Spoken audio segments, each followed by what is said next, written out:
అది 2012 డిసెంబర్ 16 ఢిల్లీలోని చల్లని శీతాకాల రాత్రి. కానీ ఆ రాత్రి చలి కన్నా భయంకరంగా ఏదో ఒకటి జరుగుతుందన్న విషయం దేశంలోని ఎవరికి కూడా తెలియదు. ఒక యువతి జీవితం, ఒక కుటుంబ భవిష్యత్, మహిళల భద్రతపై దేశం దృష్టి అన్ని పూర్తిగా మారిపోయే రాత్రి అది. ఈ కేసు తర్వాత భారతదేశం పూర్తిగా మారిపోయింది. సమాజం, చట్టాలు, ప్రభుత్వ వ్యవస్థలు అన్ని ఒక్కసారిగా కదిలిపోయాయి. ఈ ఘటనలో బాధితురాలి అసలు పేరు బయటకు రాకూడదని చట్టం చెప్పింది. సో అందుకే ఆమెను దేశం మొత్తం నిర్భయ అని పిలిచింది. నిర్భయ అంటే భయం లేని అమ్మాయి అని. ఈ 23 ఏళ్ల అమ్మాయి ఢిల్లీలో ఫిజియోథెరపీ చదువుతోంది. ఆమె కుటుంబం మధ్య తరగతికి చెందింది కాబట్టి తన చదువుతో పాటు పార్ట్ టైం జాబ్ కూడా చేస్తూ కుటుంబానికి సహాయం చేస్తుంది. ఆమె కల డాక్టర్ అవ్వడం, సరైన చికిత్స అందకుండా మరణించే పేషెంట్లకు మంచి సేవ చేయడమే ఆమె లక్ష్యం. దానికోసమే డాక్టర్ అవ్వాలని ఆమె కష్టపడుతుంది. అయితే డిసెంబర్ 16న రాత్రి 8:30 గంటలకు నిర్భయ మరియు అతని స్నేహితుడితో పాటు ఒక షాపింగ్ మాల్ లో సినిమా చూసి బయటకు వచ్చారు. ఇంటికి వెళ్లేందుకు బస్సు కోసం ఢిల్లీలోని మునీర్కా బస్ స్టాప్ దగ్గర ఈ ఇద్దరు వెయిట్ చేస్తున్నారు. ఈ సమయంలో సాధారణంగా ఢిల్లీలో బస్సులు చాలా తక్కువగా తిరిగేవి. అయితే అప్పుడే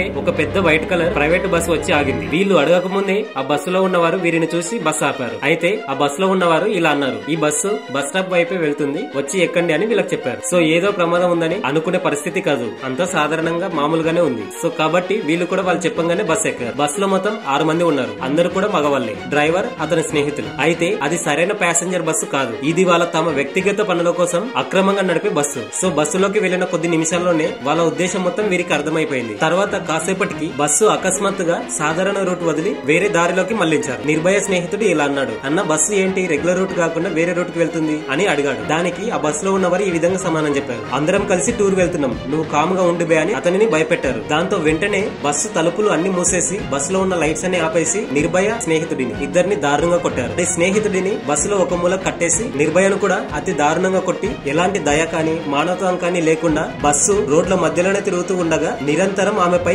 విపరీతమైన లైంగిక దాడి చేశారు.